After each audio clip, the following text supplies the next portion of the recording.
Hello. Welcome to our reattempt as we try to make this stream happen finally. My name is Daniel Ware. I'm the Genealogy Librarian here at the Kentucky Historical Society, and today I'm joined with one of my coworkers, Ashley Spenneberg-Perkins, who is the America250 Commission Administrator. Thank you very much for being here.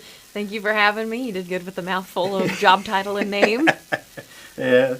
I guess to start out, I guess if you could tell us a little more about who you are and what your role is. Yes. So as my position with the Commission Administrator, what that means is that I help coordinate events and activities across Kentucky's 120 counties. So I help brainstorm or help guide through the resources that we offer, which we'll talk about later on, the different resources that we offer for the 250th. That's kind of what I do, is kind of help provide resources and coordinate across 120 counties with the 250th. Okay, very fascinating, very good. So what is America 250 Kentucky? Yes, so if you haven't heard of it yet, America 250 Kentucky is the 250th commemoration of 250 years since the signing of the Declaration of Independence. And while that is the national scope and focus of the 250th, here in Kentucky, we're looking at 250 years of Kentucky history specifically. And we do that through 5 different themes. And because it's 250 years of history, which is quite a large time span to go through, we have those 5 themes. The first one is Revolutionary Experiment. And this one focuses on those founding ideals, such as life, liberty, justice, pursuit of happiness, and how those have changed or what those have looked like over the past 250 years in Kentucky. Our second is what we call We the People. This theme focuses on citizenship and what it means to be a citizen in Kentucky over the past 250 years. If we're going back to 1776, what it was like for people living in Kentucky who already had an occupied territory with indigenous individuals, and then later on coming territory of Virginia and eventually achieving statehood, and how that process of citizenship has changed. And then we have Power of Place. So if you are a native Kentuckian, you know that living up on the river is very different than living in Western Kentucky or Eastern Kentucky or South Central. Right. So how our different environments shape our identities, who we are, and where we're from within the state. And then, let's see, I think this is number 4, Crossroads in History. So this one focuses on how Kentucky history intersects with national history and historic events and movements. And so when we're looking at Crossroads in History, we're looking at how the Civil War played out in Kentucky. We're looking at the Trail of Tears in Western Kentucky. We're looking at the Great Migration. We're looking at, of course, the Revolutionary War, those huge historic moments that Kentucky was a part of. And then finally, our 5th theme is one of the most exciting ones, I think, is Doing History. And this one focuses on that process of doing history over the past 250 years, how history has changed over the past 250 years, that process of collecting history, doing history, and research. One example I'll give is around the 1880s, there was a historian by the name of Richard Collins. Now, Richard Collins was writing a compilation history on legislative laws in Kentucky. And he had certain volumes from this set of years and another set of volumes from this set of years, but he was missing those middle volumes in between. And so he had written in the Kentucky Gazette a letter to other readers asking who had these volumes or pamphlets or booklets on laws that were passed between this span of years that he was missing. And when we look at that now, we're thinking, oh, well, we have a catalog system that we can use, or we can just do a simple Google search for those books. So it's just interesting to see how history was done then and how it's done now. Mm-hmm. So right. I also did want to stop and ask real quick. So why is America 250 Kentucky? Why is it so important? Yeah. So America 250 Kentucky is important not only because we are studying history from the past 250 years, looking at how we get to where we are today, but it also allows us to think retrospectively on what we're going to look like for the next 250 years. So that really gives us an opportunity, a chance to look, especially if we're talking about genealogy too, who your ancestors were, how you got to where you are today, whether you are a Kentuckian or you're coming from somewhere else, or you had ancestors that lived here, and how that shaped your life today and might shape your next generation's life in the next 250 years. Right.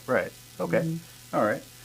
And so what can we expect to see from America250 Kentucky?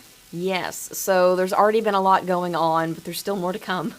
So we officially started in 2021 with the commission, and then activity started in 2024 with the kickoff for Harrodsburg's 250th. So if you know your Kentucky history, then you know Fort Herod was the very first European settlement in Kentucky in 1774.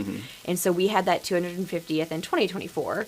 And so that was a past event. But what's coming up now? That's what we all want to know, like what's going to happen. So one of the things that just ended is our grant program. So this ended back in June, and this had 2 different cycles that it ran for. This was the second and final cycle. So that's one of the big events that we had going on. It funded up to $250,000 for nonprofits and museums across Kentucky. And that was, I think, in total over $500,000 that was granted out to Kentucky museums, historic sites, and nonprofits. And so there was over 50 at least projects that got funded. It was incredible. It was probably more than that. There's just so many. Right. And so I would be on the lookout for those, because we have speaker series, new exhibits, artifact preservation going on. There's you think of it, it's going on in the history field with the grant program. It's incredible. Another really big one is the 250 Roadshow program.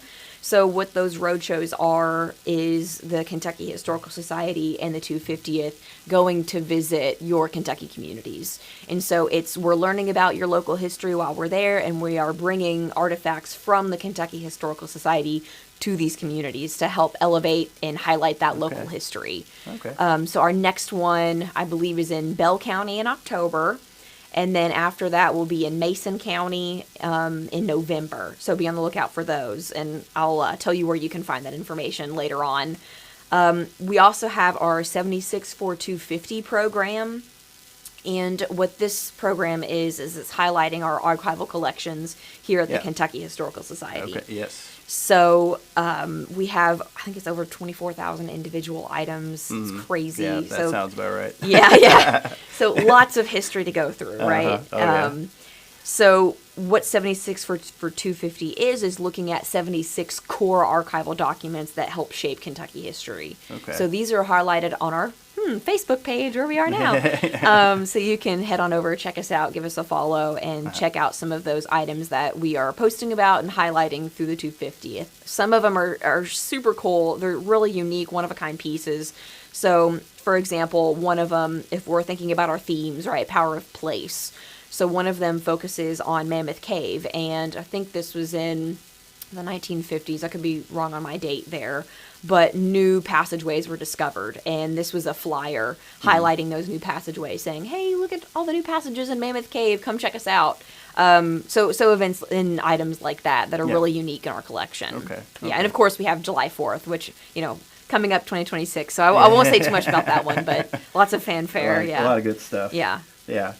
Okay, so what can we expect from communities across Kentucky? Yeah, so I've hinted a little bit about that with the grant program, but like I said, we're seeing speaker series, people investigating their local history, researching their local history, learning things that they've never known before, or sharing things that they've learned, new things that they've learned with community members. We're having exhibits at historical societies and libraries, anything and everything, really. I mean, we're having parades, 4th of July events, local commemorations, so historic events that have happened in the community. They're looking at those again, whether it's been 100 years or 50 years or 200 years later. Okay. So how can I or my county get involved? Yes, so if you head over to our website, history.ky.gov, we have lots of great resources for communities or individuals that are interested in getting involved with the 250th. So we have a community calendar, a statewide calendar. So all of the different 250 groups that are hosting events and activities across the state, they can check out this calendar and see all the events in one place. So you're not having to go to each individual website or historical society to see what's going on. You can check out all the events in one place. Another resource that we offer is we have resolution templates. So if you're interested in forming a 250 committee in your hometown, we have resources on recommendations on who can be on that committee to help provide support. And we also have a resolution template. So if you're interested in passing a resolution, we have a template that you can plug and chug your information in and get that sent in to us. And when you do that, you become an official 250 community, and you can get a logo for the 250th, which is super duper cool. And of course, it just gives us another reason to explore local history. So who wouldn't want to do that? Yeah, right, exactly. Okay, and so how can we look at genealogy during the 250th? So there's a couple ways you would expect, right? So we have lineage societies like the Daughters of the American Revolution and Sons of the American Revolution, colonial dames that tend to focus on that revolutionary history, that connection with the revolution and revolutionary ancestors. So that's one. Another one that I would recommend too is the different ways that you can look at genealogy during the 250th too. So, you know, maybe your family hasn't been around since the Revolution, you're new to Kentucky, so what are ways that your life has been shaped by your ancestors during the 250th, and how does that make you the person that you are today?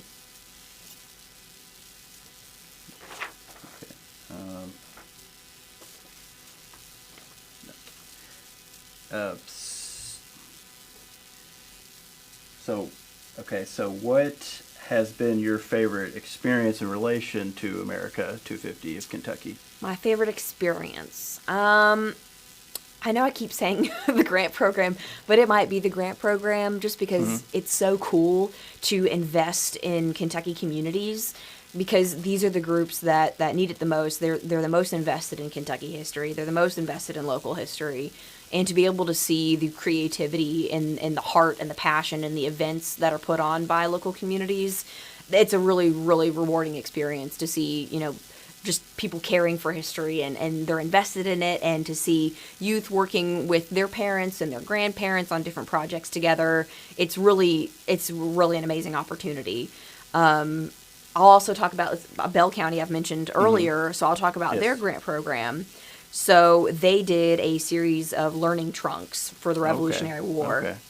And these had ready-made materials in it for educators in the classroom. And it was like project workbooks and workbooks for educators, and had little fun films in it for kids too that they can look at for the 250th and focusing on that revolutionary history. Another one that comes to mind is African American genealogy during the 250th. So we saw lots of grant applications that dealt with research in African American ancestry. One specifically was with the EKU Library. They were doing research at Whitehall and identifying enslaved individuals who lived and worked at Whitehall. And they had identified over 300 enslaved people who were previously unidentified through documentation. So that opens up a whole new lens of ancestral research. Right. And so that's incredible to see, too. Just the many different ways that the 250th is impacting everybody's lives is really incredible to see through the grant program. Right. Okay. That sounds pretty good. I guess that is about it. If anybody had further questions about America250 Kentucky or the grant process or anything of that nature, how would be the best way for them to get in they contact can reach with you? out to me through my email. My email's on our website, but I can also spell it out because it's ridiculously long. It's ashley.spenneberg, SPENNEBERG, @ky.gov. And I'd be happy to answer your questions for any 250 questions that come my way. Okay. I would say also a good option if you're not able to directly email, or if it's hard to catch it from here, I would just call the Kentucky Historical Society and we would more than likely put you in touch with Ashley or give you, some easy way to get in touch with her. Also, if anybody does have questions for myself in general with genealogy, the easiest way to get a hold of me, honestly, is my email, which is daniel.ware, W-A-R-E, @ky.gov. And I'm more than happy to try to answer questions or point you in the right direction when it comes to genealogy. As far as the next program, that is going to be, I believe, September 13th. I think that's the second Saturday. I could be off a day or so.